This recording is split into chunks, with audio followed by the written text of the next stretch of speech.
Good morning everybody. बेटा आज जो अपना नया जो टॉपिक है वो है हमारा रिपोर्टेड स्पीच।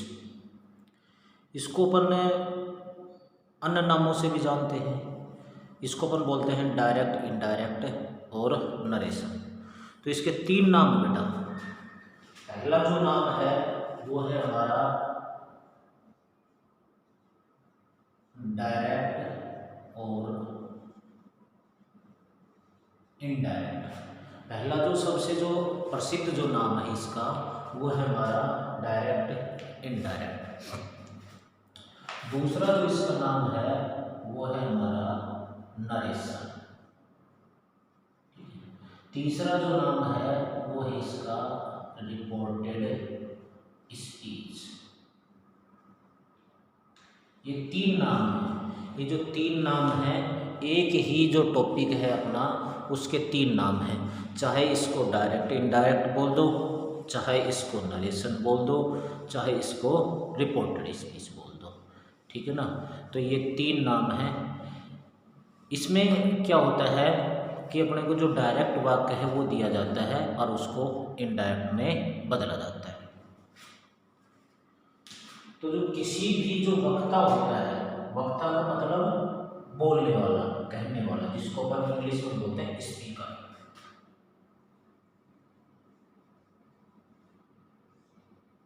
किसी भी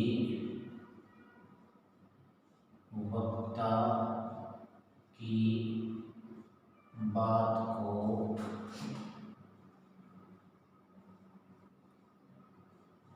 प्रस्तुत करने के दो तरीके होते हैं।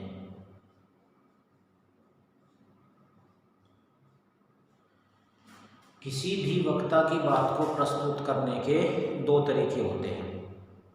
वक्ता किसको कहते हैं? इंग्लिश में जिसको बोलते हैं स्पीकर। स्पीकर का मतलब होता है बोलने वाला। जैसे यहाँ पर मैं बोल रहा हूँ तो मैं क्या हो गया? स्पीकर हो गया। आप क्या हो गए? लिसनर हो गए, सुनने वाले। आपका भी नंबर आएगा, आप भी बोलोगे। तो जब आपका नंबर आएगा, आप बोलोगे तो आप क्या हो जाओगे? स्पीकर हो जाओगे।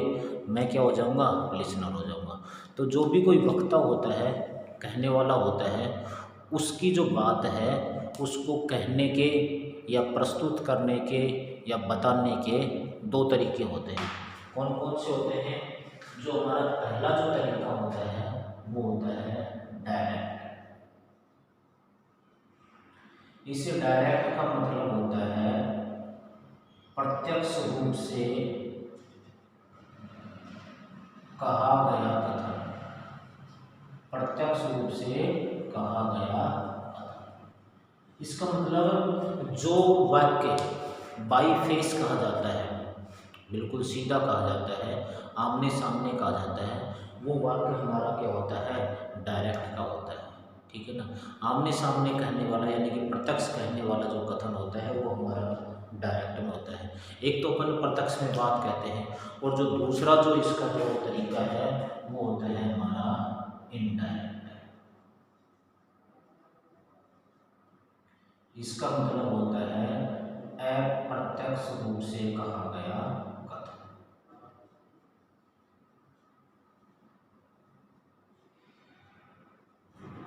अप्रत्यक्ष रूप से कहा गया कथन। इसका मतलब कई बार अपन बात भी ऐसी करते हैं कि दो व्यक्ति जब बात कर रहे होते हैं तो उसमें किसी तीसरे व्यक्ति का अपन जिक्र लेकर के आते हैं। ठीक है ना। तो जिस व्यक्ति का अपन जिक्र लेकर के आ रहे हैं, तीसरे व्यक्ति का जो अपन जिक्र लेकर के आ रहे हैं, वो तरीका क्या हो गया? हमारा इनडायरेक्ट तरीका हो गया। डायरेक्ट जो तरीका होता है उसमें हमेशा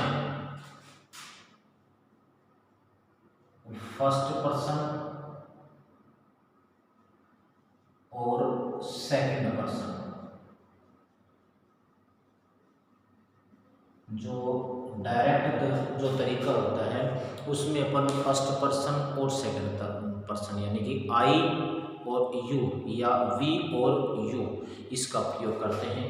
और जो इनडायरेक्ट जो स्पीच होता है या जो अप्रत्यक्ष तरीका होता है उसमें अपन सेकंड पर्सन और थर्ड पर्सन का जिक्र करते हैं।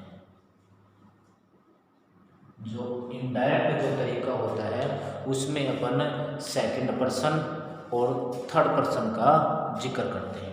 ये तो हो गए हमारा एक इसकी जो रूपरेखा है वो होगी कि किसी भी जो वक्ता होता है उसकी बात को प्रस्तुत करने के दो तरीके होते हैं।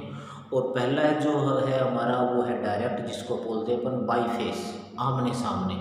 ठीक है ना। इसका मतलब जो वक्ता कह रहा है, जैसा वक्ता कह रहा है उसकी वैसी ही यदि लैंग्वेज अपने को सुनाई दे, ठीक है ना, तो उस तरीके को अपन बोलते हैं डायरेक्ट। और एक होता है कि जैसे सपोज करो मैंने आपको कोई बात बता दी और आप उस बात को अपने माध्यम से किसी अपने दोस्त को बताओ और उसमें मेरा जिक्र हो, उसमें फर्स्ट पर्सन का जिक्र हो, तो उसमें हमेशा क्या होता है वो इनडायरेक्ट तरीका होता है। जैसे मैं आपको उदाहरण दूँ, टीवी है, टीवी के ऊपर अपन कोई भी प्रोग्राम देखते हैं, चाहे वो समाचार हो, चाहे वो खेल हो, चाहे कोई नाटक हो, चाहे कोई फिल्म हो, ठीक है ना, ये जो भी कोई अपन प्रोग्राम देखते हैं टीवी के ऊपर, तो वो हमेशा किस में आता है, डायरेक्ट स्पीच में आता है। ठीक है। टेलीफोन पे अपन अगर बात कर रहे हैं, कोई भी व्यक्ति बात कर रहा है, भाई दो व्यक्ति भी कर सकते हैं, तीन व्यक्ति भी कर सकते हैं, चार व्यक्ति भी कर सकते हैं, तो जो भी आपस में बात कर रहे हैं वो तरीका हमेशा किस में आएगा, डायरेक्ट स्पीच में आएगा। क्योंकि टेलीफोन के ऊपर जो भी कुछ बोला जा रहा है वो हमेशा सीधा वैसा का वैसा सुना जा रहा है। अब इनडायरेक्ट का जो उदाहरण है वो है हमारा, जैसे अखबार है, अखबार में अपन कोई भी बात सुनते हैं तो वो हमेशा किस में होता है, इनडायरेक्ट में। जैसे हमारे जो प्रधानमंत्री जी हैं, जब वो स्वतंत्रता दिवस पर 15 अगस्त के ऊपर लाल किले पर झंडा फहराते हैं तो वो लगभग 1 घंटा या 1.5 घंटे का क्या देते हैं, भाषण देते हैं। तो अगले दिन जो अखबार में आती है तो वो जो सारी की सारी जो बात है वो तो लिखी नहीं जाती, 1-1.5 घंटे की जो बात है वो तो लिखी नहीं जाती, उसकी जो मेन जो चीज़ है वो लिखा जाता है। और उसमें भी एक चीज़ का प्रयोग किया जाता है, क्या कहा जाता है कि कल 15 अगस्त के उपलक्ष्य में प्रधानमंत्री ने ये कहा था, वहाँ पर मेन बात आती है था का प्रयोग, या यह कहा गया, या का प्रयोग। जो ये जो चीज़ होती है कि जिसको अपन उसमें मेन जो बातें होती हैं वो हमारी इंक्लूड होती हैं, सारी की सारी जो बातें होती हैं वो इंक्लूड नहीं होती हैं। इसका मतलब जो आमने सामने जो बात कही जाती है वो हमेशा डायरेक्ट में आता है, और जो आमने सामने बात नहीं की जाती है वो हमेशा किस में आता है, इनडायरेक्ट में आता है। ठीक है। ये तो हो गया हमारा भाई डायरेक्ट इनडायरेक्ट। एक बात का ध्यान रखना, इसमें मैंने 3 नाम बताए हैं भाई, ठीक है ना, डायरेक्ट, इनडायरेक्ट, नरेशन और रिपोर्टेड स्पीच। कई बार क्या होता है कि कई टीचर 2 नाम बता देते हैं, जैसे सपोज करो डायरेक्ट इनडायरेक्ट बता दिया या नरेशन बता दिया, और परीक्षा में कई बार कंफ्यूज करने के लिए रिपोर्टेड स्पीच आ जाता है। तो आप क्या सोचते हो कि टीचर ने हमें ये नाम तो बताया नहीं रिपोर्टेड स्पीच क्या चीज़ होती है, और नीचे का वाक्य नहीं देखते हो, ठीक है ना, और आप क्या करने लग जाते हो, उसको ये सोचते हो टीचर ने पढ़ाया नहीं, उसको आप छोड़ देते हो। कई बार क्या होता है कि डायरेक्ट, इनडायरेक्ट और रिपोर्टेड स्पीच बता दिया और एग्ज़ाम में आ गया कि चेंज इनटू नरेशन। अब आप नरेशन नाम तो पहले कभी सुना ही नहीं, तो उसको क्या कर देते हो, आप छोड़ देते हो। तो इससे असुविधा से बचने के लिए मैंने इसके जो तीनों नाम थे वो बता दिए हैं, डायरेक्ट, इनडायरेक्ट, नरेशन और रिपोर्टेड स्पीच। और ये जो बात को प्रस्तुत करने के 2 तरीके होते हैं वो है डायरेक्ट और इनडायरेक्ट। ये तो हो गया हमारा इसका मेन। अब जो डायरेक्ट है उसको जो इनडायरेक्ट में बदलते हैं, उसको बदलने के मुख्य रूप से कितने परिवर्तन होते हैं भाई, 3 परिवर्तन होते हैं। वो परिवर्तन देखें।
अपना जो डायरेक्ट होता है, डायरेक्ट का वाक्य होता है, उसको जब अपन इनडायरेक्ट में बदलते हैं तो उसको बदलने के मुख्य रूप से कितने परिवर्तन होते हैं? 3 परिवर्तन होते हैं। उसमें जो पहला जो परिवर्तन है वो है हमारा प्रोनाउन परिवर्तन संबंधी नियम। पहला जो परिवर्तन है वो है सर्वनाम या प्रोनाउन परिवर्तन संबंधी नियम। प्रोनाउन या सर्वनाम परिवर्तन संबंधी नियम, इसमें भाई क्या होता है कि इसमें अपनी एक सारणी बनेगी, केस चार्ट। केस का मतलब क्या होता है? कारक। केस चार्ट, केस का मतलब होता है कारक और चार्ट का मतलब होता है सारणी। ठीक है भाई, इसमें एक सारणी बनेगी, तो मैं सारणी यहाँ पर बना देता हूँ आपके लिए।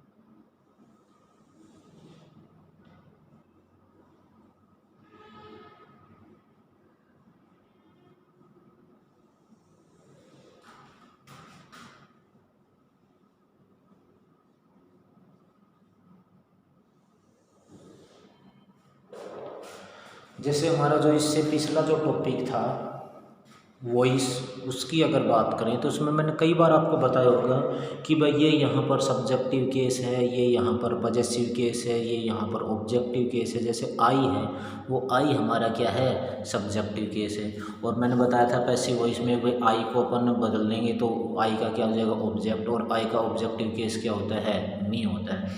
इसी प्रकार से इसका पॉजेसिव केस होता है वो होता है मी, नहीं सॉरी माई। तो ये जो हमारा पहला जो परिवर्तन है वो है हमारा सर्वनाम या प्रोनाउन परिवर्तन संबंधी नियम।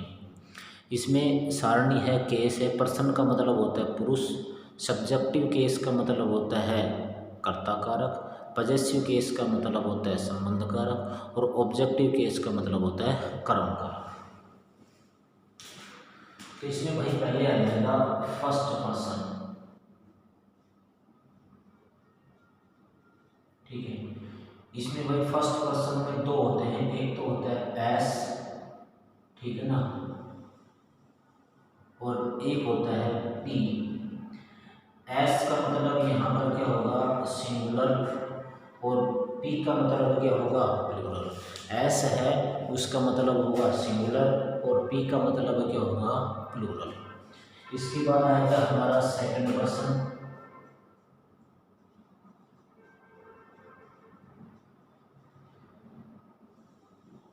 सेकंड जो पर्सन है भाई, उस सेकंड पर्सन में प्रयुक्त जो सर्वनाम है वो हमारा एक वचन भी होता है और बहुवचन भी होता है। इसके बाद आएगा हमारा थर्ड पर्सन।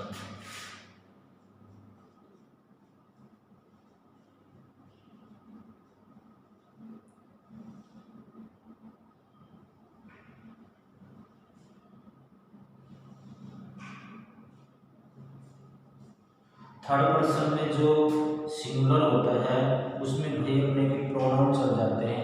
एम, एम का मतलब होता है मैस्कुलाइन, मैस्कुलाइन का मतलब होता है पुल्लिंग। एफ, एफ का मतलब होता है फेमिनाइन, जिसका मतलब होता है स्त्रीलिंग। और एन, एन का मतलब होता है न्यूटर, न्यूटर का मतलब होता है नपुंसकलिंग। ठीक है ना। और इन तीनों का एम यानी कि मैस्कुलाइन, एफ फेमिनाइन और एन न्यूट्रल, इन तीनों का जो बहुवचन होता है वो होता है यहाँ पर पी। ठीक है ना। तो ये एक सारणी है, इस सारणी को यहाँ पर हम बनाएंगे। एक बार दोबारा से देख लो यहाँ पर।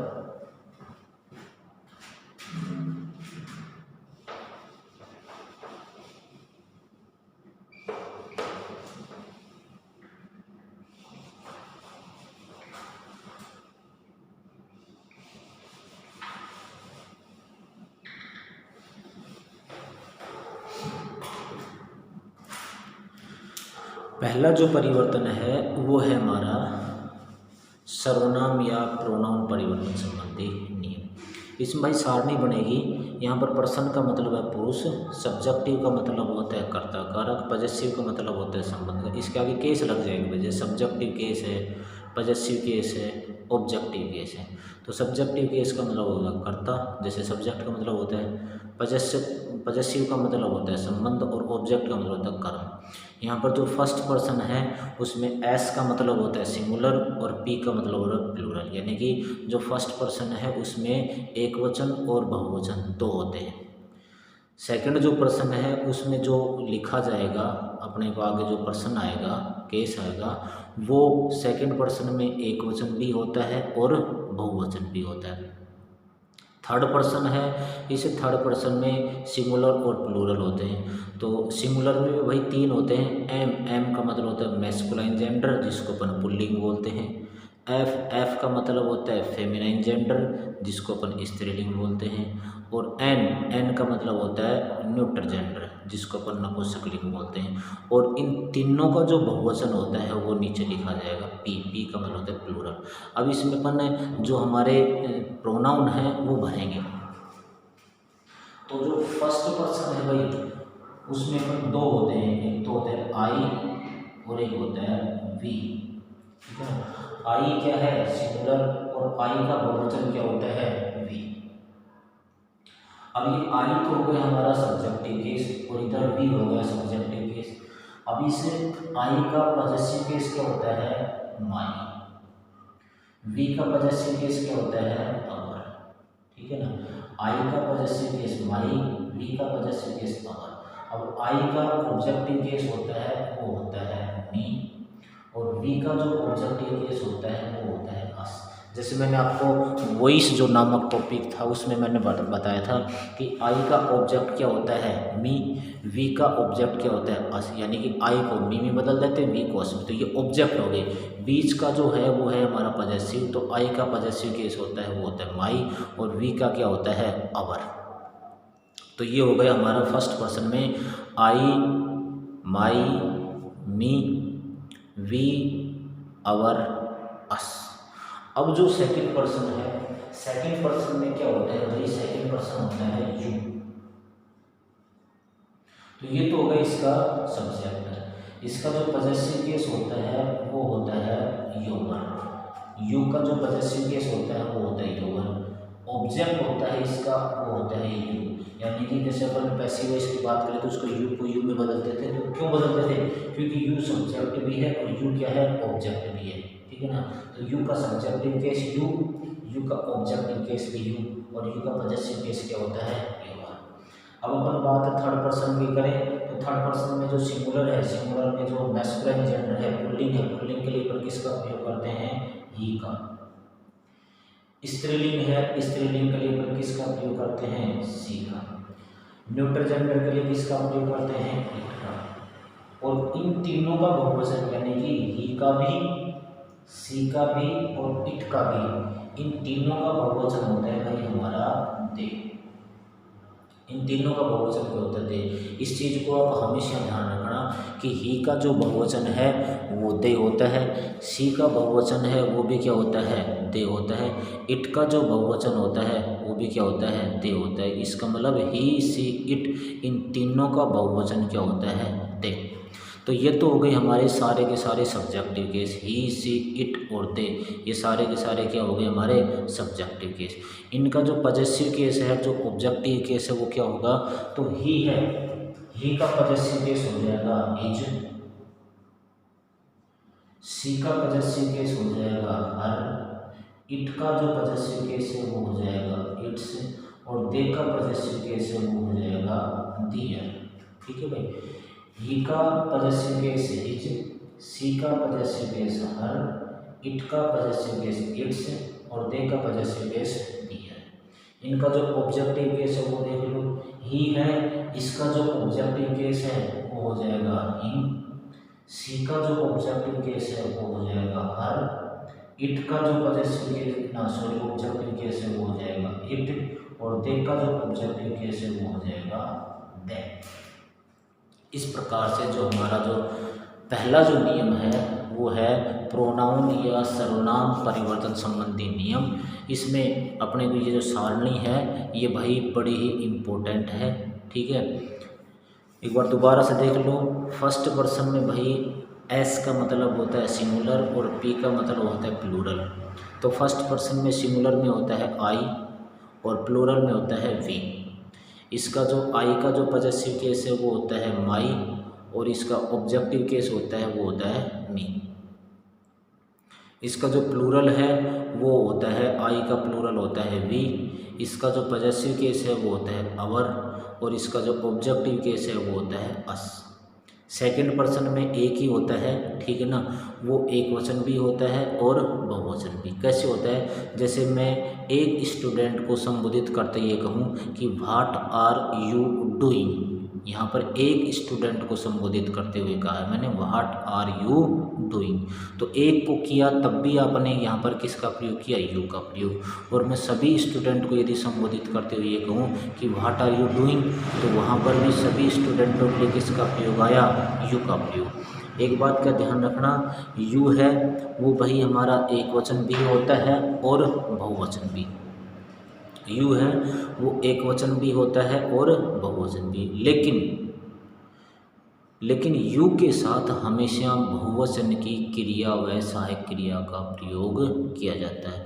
ऐसा आपने किताबों में पढ़ा होगा, टेंथ में पढ़ा होगा, वॉइस नामक टॉपिक था उसमें पढ़ा होगा कि यू है वो एक वचन भी होता है और बहुवचन भी होता है। लेकिन जब उसके साथ अपन क्रिया या सहायक क्रिया का प्रयोग करते हैं तो यू के साथ बहुवचन की ही क्रिया और बहुवचन की ही सहायक क्रिया का प्रयोग किया जाता है। तो यहाँ पर यू है ये सब्जेक्टिव केस है, इसका जो पॉजेसिव केस है वो है हमारा योवर और इसका जो ऑब्जेक्टिव केस है वो भी है इसका यू। अब बात करते हैं अपन थर्ड पर्सन की। थर्ड पर्सन में एस का मतलब सिंगुलर और पी का मतलब वही प्लूरल। तो भाई सिंगुलर में तीन ऑप्शन और आ गए, एम, एफ और एन। तो एम का मतलब होता है मैस्कुलाइन जेंडर जिसको बोलते हैं पुल्लिंग। एफ का मतलब होता है फेमिनाइन जेंडर जिसका मतलब होता है स्त्रीलिंग। इट का मतलब होता है न्यूट्रल जेंडर जिसका मतलब होता है नपुंसकलिंग। और इन तीनों का जो बहुवचन होता है वो होता है दे। तो मैस्कुलाइन जेंडर होता है ही, इसका जो पॉजेसिव केस है वो होता है हिज और इसका जो ऑब्जेक्टिव केस होता है वो होता है हिम। फेमिनाइन जेंडर में होता है सी, इसका जो पॉजेसिव केस है वो होता है हर और इसका जो ऑब्जेक्टिव केस है वो भी क्या होता है हर। न्यूट्रल जेंडर में होता है इट का पॉजेसिव केस इट्स और इसका ऑब्जेक्टिव केस होता है वो होता है इट। इन तीनों का जो बहुवचन होता है यानी कि ही का भी बहुवचन दे, सी का बहुवचन भी दे और इट का बहुवचन भी दे। इन तीनों का जो बहुवचन होता है वो होता है दे। तो दे तो हो गया सब्जेक्टिव केस, इसका जो पॉजेसिव केस है वो है हमारा दियर और इसका जो ऑब्जेक्टिव केस है वो होता है देन। यहाँ पर जो थर्ड पर्सन में जो न्यूट्रल जेंडर है इट, इसका जो प्रयोग है वो अपन भाई निर्जीव चीज़ के लिए या जानवरों के लिए करते हैं, ठीक है ना। तो ये तो हो गया हमारा पहला नियम, इसको याद करना है, ठीक है ना। और जब भी आपकी स्कूल लगेगी तो इसको देखा जाएगा। तो एक बार इसको दोबारा से देख लो, अपन याद कैसे करेंगे। I my me, we our us, you your you, he his him, she her her, it its it, they their them. ठीक है भाई, तो ये तो था हमारा पहला जो परिवर्तन था वो था, ठीक है ना। बाकी के जो परिवर्तन हैं वो अपन करवाएंगे जो आगे की जो क्लास होगी उसमें। और हाँ, जो हमारी 31 तारीख है उस 31 तारीख से अपनी जो ऑफलाइन क्लास हैं वो शुरू हो रही हैं। और 31 तारीख में भाई जो भी आपको ऑनलाइन के माध्यम से जो सिलेबस पढ़ाया गया है वो आपका चेक होगा।